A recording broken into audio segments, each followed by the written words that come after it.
შინაგან საქმეთა სამინისტრომ განსახლებისა და ლტოლთა სამინისტროსთან თანამშრომლობით სამი პირი დააკავა. გამოძიების ინფორმაციით დაკავებულებმა წინასწარი შეთანხმებით აფხაზეთიდან დევნილი ქალბატონი მოატყუეს. თითქოს დევნილთა და განსახლების სამინისტროში, ასევე თბილისის მერიაში გავლენიანი ნაცნობები ჰყავდათ, რომელთა მეშვეობითაც შეეძლოთ მისთვის საჭირო ქულების მომატება და რიგის გარეშე თბილისის ზღვის მიმდებარე ტერიტორიაზე მდებარე ოლიმპიურ ქალაქში ბინის მიღებაში დახმარება.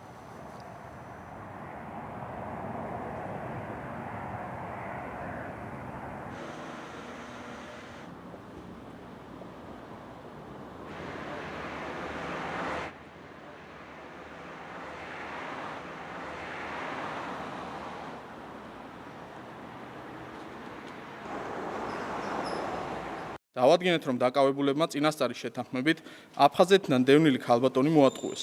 თითქოს საქართველოს დევნილთა და განსახლების სამინისტროში, ასევე თბილისის მერიაში გავლენიანი ნაცნობები ჰყავდათ, რომელთა მეშვეობითაც შეეძლოთ მისთვის საჭირო ქულების მომატება და რიგის გარეშე თბილისის ზღვის მიმდებარე ტერიტორიაზე არსებულ ოლიმპიურ ქალაქში ბინის მიღებაში დახმარება. ბრალდებულებმა ქალბატონს $15,000 მოსთხოვეს.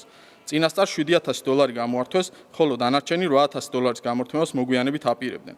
ერთ-ერთი დაკავებულის კუთვნილი ავტომანქანის ჩხრეკისას $7,000 ნივთკიცებად ამოვიღეთ. 2012 წლიდან დღემდე სამართალდამცავ სტრუქტურებთან თანამშრომლობის შედეგად 7 თაღლითობის ფაქტია გამოვლენილი. აქვე მივმართავთ დევნილ მოსახლეობასა და საზოგადოებას. არ დაუჯერო მსგავს შემოთავაზებებს, ბინების განაწილება ხდება კომისიურად, ღიად და გამჭვირვალედ. ყოველი ასეთი ფაქტი გამოაშკარავებული იქნება. მოუწოდებთ დევნილებს, რომ მსგავსი ინფორმაციის არსებობის შემთხვევაში მიმართონ სამართალდამცავ ორგანოებს ან დევნილთა და განსახლების სამინისტროს. ანონიმურობა იქნება დაცული.